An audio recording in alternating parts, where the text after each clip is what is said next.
Dans le cadre de la BIAC 25 et un prémisse à l'année de la France au Brésil, Télécirque a suivi 3 artistes qui faisaient partie du Focus brésilienne.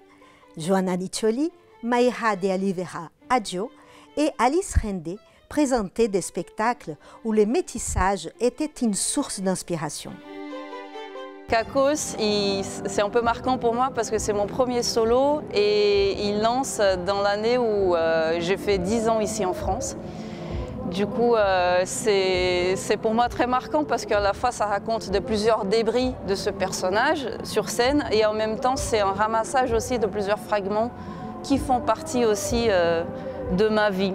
Je pense que vivre dans un autre pays, c'est ça, c'est de savoir s'adapter en permanence et de donner un peu de soi, d'où on vient et d'apprendre avec l'autre et de la culture de l'autre. Et le cirque, c'est très riche pour ça parce qu'on rencontre énormément de personnes qui viennent des horizons et d'origines différentes et du coup c'est que du bonheur, quoi. Sincèrement, je pense que le Brésil nous prépare beaucoup à la différence et aux autres cultures. Je pense qu'on est un pays déjà à la base très... Je romantise pas, on est un pays raciste, on est un pays transphobe, on est un pays avec beaucoup de problèmes, mais on est un pays d'une diversité incroyable. Donc à la fois on peut avoir des quilombos, des favelles, les peuples indigènes, on peut avoir un biome qui ressemble à un désert, on peut avoir l'Amazonie, on peut avoir beaucoup de complexité environnementale et sociale que je pense nous nourrissent à l'expérience avec l'autre. Donc je pense que nous sommes plus prêts à rencontrer l'autre que l'autre à nous rencontrer.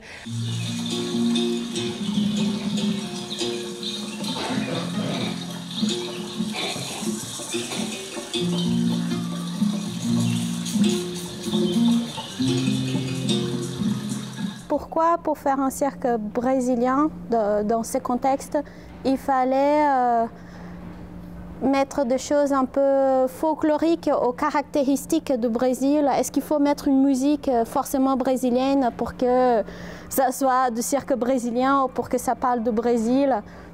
Je me posais ces questions et j'ai trouvé que tous les pays ils sont tellement multiples et forcément on porte tout ce qui nous traverse et toute la trajectoire qu'on a fait. Et du coup c'est une question que je n'ai jamais trop posé d'un côté, c'est quoi du Brésil qui est là, mais ça m'a toujours paru évident qu'on parle d'où on vient. Macacada, déjà, c'est un nom en portugais qui veut dire un groupe de singes ou l'acte geste d'imiter cet animal. Et ça a beaucoup à voir avec mon expérience de brésilienne ici en Europe, donc sur ce processus d'intégration qu'on subit en tant qu'étranger ici en Europe. Et l'importance de mes origines brésiliennes, afro-brésiliennes, indigènes, et de cette expérience avec ce corps étranger ici en Europe. Je pense que j'essaie d'amener ici en Europe du coup une pensée contre-coloniale.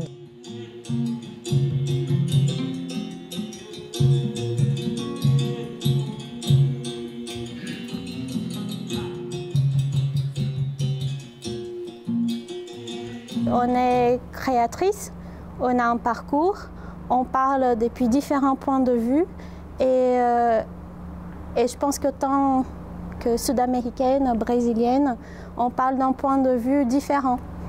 Et c'est assez enrichissant, mais c'est un point de vue qui percute, ça connecte les gens, c'est pas totalement étranger. C'est un autre point de vue, mais on est connecté par quelque chose qu'on partage.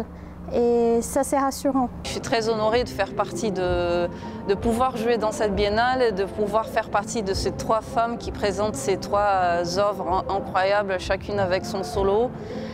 Je pense que je me sens très contente de pouvoir donner un peu une petite touche de mes inspirations qui viennent aussi du Brésil. Et c'est une responsabilité aussi et c'est une joie très grande de pouvoir faire une pièce qui j'estime qu'il parle aussi aux gens d'ici comme aux gens de là-bas.